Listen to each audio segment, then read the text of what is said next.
महाराष्ट्र के परिवहन मंत्री प्रताप सरनाईक ने आज शिवसेना प्रमुख बालासाहेब ठाकरे की पुण्यतिथि पर आयोजित कार्यक्रम में उप मुख्यमंत्री एकनाथ शिंदे के आगमन से पहले मीडिया से बात करते हुए कई महत्वपूर्ण बातें साझा की। उन्होंने बताया कि एकनाथ शिंदे, जो पहले प्रदेश के मुख्यमंत्री भी रहे हैं, ने केवल थाने में बन रही कला दलान के 180 करोड़ रुपए के लिए महत्वपूर्ण निधि प्रदान की थी। सरनाईक ने कहा कि यह परियोजना पिछले 9 वर्षों से उनके प्रयासों से आगे बढ़ रही थी, लेकिन लगातार फंड की कमी के कारण इसका काम अधूरा रह गया था। उन्होंने बताया कि जैसे ही एकनाथ शिंदे ने मुख्यमंत्री पद संभाला, उन्होंने तत्काल इस परियोजना की प्राथमिकता देते हुए सुनिश्चित किया कि बजट की कोई कमी न रहे और काम तेजी से आगे बढ़ सके। मंत्री सरनाईक के अनुसार अब कला दलान का निर्माण अंतिम चरण में है और जल्द ही ठाणे शहर को एक भव्य सांस्कृतिक केंद्र मिलने जा रहा है। उन्होंने यह भी कहा कि यह कला दलान बाबा साहेब ठाकरे की स्मृति और विचारों से प्रेरित होकर बनाया जा रहा है और उनके प्रति यह एक सच्ची श्रद्धांजलि होगी।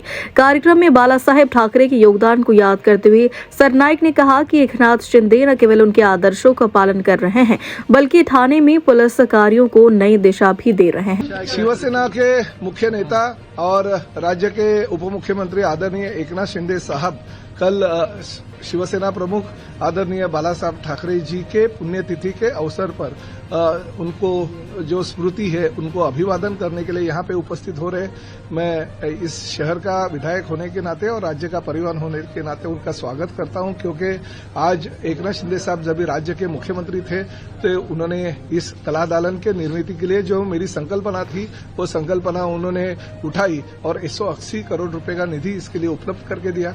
9 साल की मेरी मेहनत थी और 9 साल के मेहनत के बाद पैसे के लिए काम अधूरा था, मगर शिंदे साहब उस मुख्यमंत्री के तौर पे वहां पे बैठे और उन्होंने हमें निधि की कोई कमी महसूस नहीं करके दी।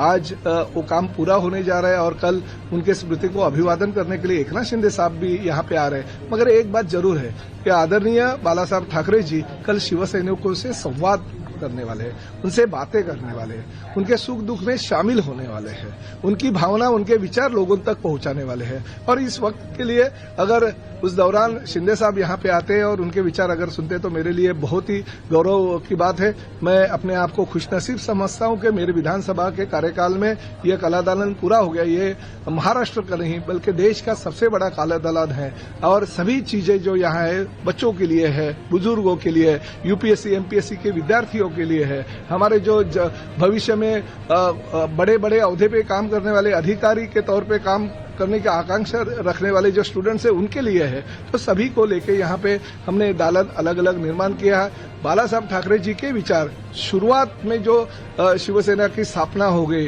इन्हें 1960 से लेकर अभी तक का जो इतिहास है वो इतिहास यहाँ पे रखा गया। बाला साहब ठाकरे जी के मातोश्री की यहाँ पे रूम दिखाई गई है, उनकी कुर्सी यहाँ पे दिखाई गई है। शिवसेना प्रमुख जहाँ जहाँ पे काम करते थे उसके ऑफिस का, कार्यालय का निर्माण यहाँ पे किया है। हमारे जो दादर की गलियां थी, दादर की चाली थी, जिसमें मैं बचपन मेरा गया, स्कूल मेरा भवानी शंकर रोड दादर में गया। उसी दौरान शिवसेना की शाखा थी जो 65 क्रमांक की शाखा थी, मनोहर जोशी उसके शाखा प्रमुख के तौर पे काम करते थे।